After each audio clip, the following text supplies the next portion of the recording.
خطے میں امن کا مشن اسلام آباد میں 4 ملکی وزرائے خارجہ اجلاس پاکستان، سعودی عرب، ترکی اور مصر کے وزرائے خارجہ شریک ہوئے۔ نائب وزیر اعظم اور وزیر خارجہ اسحاق ڈار کی زیر صدارت اجلاس فیصل بن فرحان حقان فیدان اور ڈاکٹر بدر کی شرکت۔ مشرق وسطی میں جنگی صورتحال کا جائزہ، امریکہ ایران جنگ بندی کے حوالے سے مختلف پہلوؤں پر زیر غور ہے، جبکہ مذاکرات کی راہ ہموار کرنے کے لیے تجاویز اور شرائط کا جائزہ لیا گیا۔ سعودی عرب نے پاکستان، ترکی اور مصر کی ثالثی کوششوں کی تعریف بھی کی، جبکہ چاروں وزرائے خارجہ کا رابطے میں رہنے پر اتفاق۔ ذرائع نے بتایا کہ ایران امریکہ جنگ کے حوالے سے چاروں وزرائے خارجہ نے اپنا موقف بھی پیش کیا۔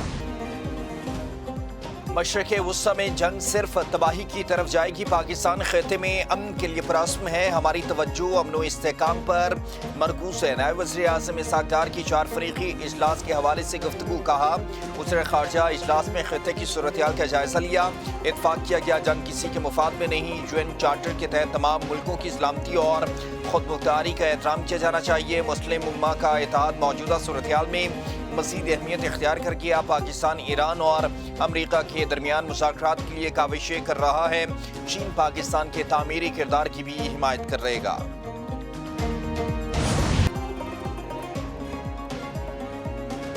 پاکستان کا سعودی عرب کے ساتھ غیر متزلزل یکجہتی اور حمایت کا اعادہ، وزیر اعظم شہباز شریف سے سعودی وزیر خارجہ فیصل بن فرحان کی ملاقات۔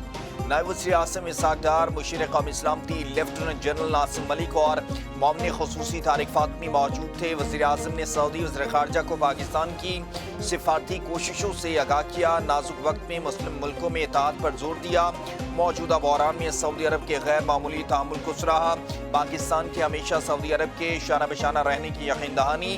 فیصل بن فرحان کا کہنا تھا کہ خطے کی صورتحال پر سعودی عرب کے موقف سے آگاہ کیا گیا ہے۔ وزیر اعظم شہباز شریف سے ترکی اور مصر کے وزرائے خارجہ کی ملاقات۔ نائب وزیر اعظم اسحاق ڈار اور مشیر قومی سلامتی لیفٹیننٹ جنرل ناصر ملک نے بھی شرکت کی۔ اعلامیہ میں بتایا کہ وزیر اعظم کا ترکی اور مصر کے صدور کے لیے نیک تمناؤں اور خیر سگالی کے جذبات کا اظہار۔ دونوں وزرائے خارجہ کو پاکستان کی سفارتی کاوشوں سے آگاہ کیا۔ کہا خطے میں کشیدگی کے خاتمے کے لیے اجتماعی کوششیں ناگزیر ہیں، پاکستان ایران اور امریکہ کو مذاکرات کی میز پر لانے کے لیے کردار ادا کرتا رہے گا۔ وزیر خارجہ نے مشرق وسطی کی صورتحال پر نقطۂ نظر سے آگاہ کیا، پاکستان کی تعمیری کردار کو بھی سراہا گیا۔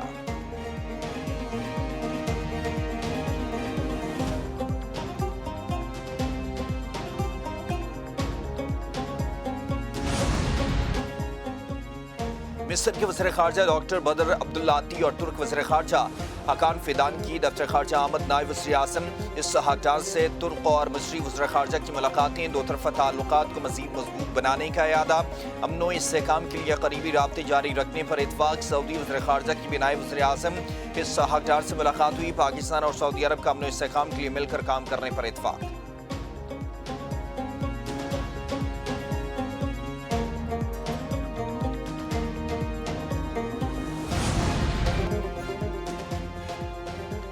وزیر خارجہ اسحاق ڈار کی ایرانی منصب عباس عراقچی سے ٹیلی فونک گفتگو۔ ترجمان دفتر خارجہ نے بتایا کہ وزیر خارجہ کے درمیان خطے کی صورتحال پر بات چیت۔ اسحاق ڈار نے کشیدگی کم کرنے اور مذاکرات پر زور دیا، تمام حملوں اور دشمنی کے خاتمے کی ضرورت کو اجاگر کیا۔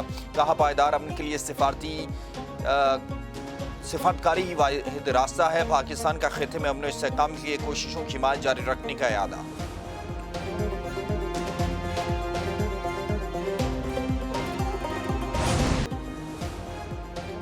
ایران کے مزید 500 امریکی فوجی ہلاک یا زخمی کرنے کا بڑا دعویٰ۔ ترجمان پاسداران انقلاب نے کہا کہ جنوبی فارس میں ایک امریکی F-16 طیارہ مار گرایا، مقبوضہ فلسطین اور خطے میں امریکی اسرائیلی سرحدوں پر حملے، آئندہ ایرانی سرحدوں پر حملہ ہوا تو نتیجہ بہت برا ہوگا۔ حیفا میں اسٹریٹجک الیکٹرانک وارفیئر سینٹر کو نشانہ بنایا، بن گوریون ایئر بیس پر ایندھن کے ذخیروں پر حملہ، کویت کے انٹرنیشنل ایئرپورٹ پر ایران کا ڈرون سے مبینہ حملہ، بحرین میں ایلومینیم کارخانے پر ایران کا حملہ۔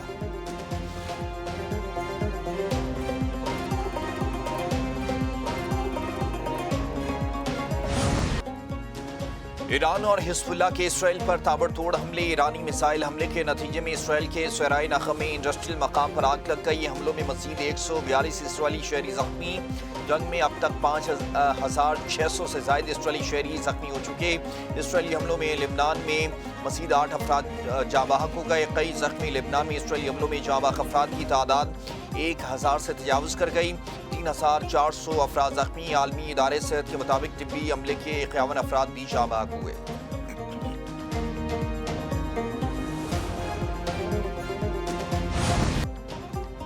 خلیج ملکوں کے انفراسٹرکچر کو ایران کی طرف سے بڑے حملوں کا سامنا۔ متحدہ عرب امارات پر گزشتہ شب حالیہ جنگ میں سب سے زیادہ بیلسٹک میزائل حملے کیے گئے۔ ابوظہبی میں ایمریٹس گلوبل ایلومینیم کے بڑے پلانٹ کو نشانہ بنایا گیا، اسے کافی نقصان پہنچا اور کئی ملازم زخمی بھی ہوئے۔ بحرین میں دنیا کے سب سے بڑے ایلومینیم پلانٹ پر بھی حملہ۔ اماراتی حکام نے بتایا کہ ایران کی طرف سے داغے گئے 16 بیلسٹک میزائلوں اور 42 ڈرونز کو مار گرایا۔ سعودی عرب کے حکام نے کہا کہ گزشتہ چند گھنٹے میں 10 ڈرونز کو روکا گیا۔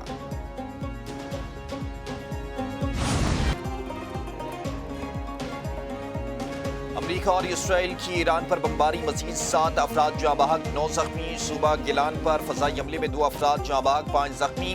وہ شہر میں ایک خاندان کے 4 افراد جاں بحق۔ بندر خمیس پر حملے میں 2 بحری جہازوں اور کئی گاڑیوں کو نقصان پہنچا۔ خورستان کے شہر ہفتگل پر حملہ، پانی کے بڑے ذریعے کو نشانہ بنایا۔ تہران میں ایک عمارت پر حملہ، قطری ٹی وی کے دفتر کو بھی نقصان پہنچا۔ ایران میں 93,000 شہری عمارتوں، 295 طبی مراکز اور 600 اسکولز کو نشانہ بنایا جا چکا۔ سیٹ کام کے مطابق ایران میں 11,000 سے زائد اہداف پر حملے کیے، 150 جہازوں کو نقصان پہنچا۔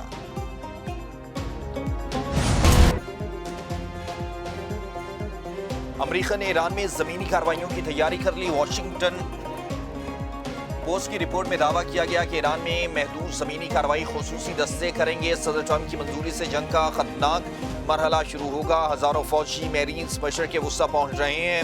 امریکی اہلکار کے مطابق آپریشن کا ممکنہ ٹائم فریم 2 ماہ ہو سکتا ہے۔ امریکی حکومت کے اندر زمینی کارروائی پر اختلاف ہے۔ بعض حکام کہتے ہیں کارروائی کے بغیر مقاصد حاصل کیے جا سکتے ہیں۔ زمینی کارروائی سے ایران جنگ مزید طول پکڑ سکتی ہے۔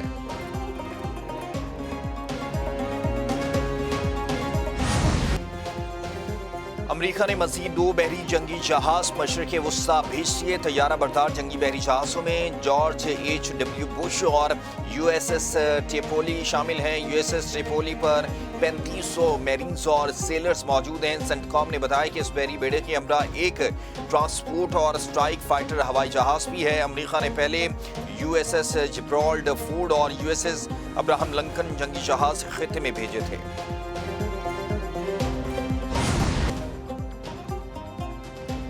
ایرانی میزائل حملوں سے امریکی جنگی جہاز ابراہم لنکن سینکڑوں میل پیچھے ہٹ گیا۔ ایرانی بحریہ کے کمانڈر شہرام ایرانی کا دعویٰ، کہا آخر امریکی طیارہ بردار جہاز ایران کی میزائل رینج میں داخل ہوا تو اسے نشانہ بنایا جائے گا۔ آبنائے ہرمز کے اطراف کے پانیوں پر ایران کا مکمل کنٹرول ہے۔ آبنائے ہرمز کا مشرقی علاقہ اور بحیرہ عمان ایرانی بحریہ کے قبضے میں ہے۔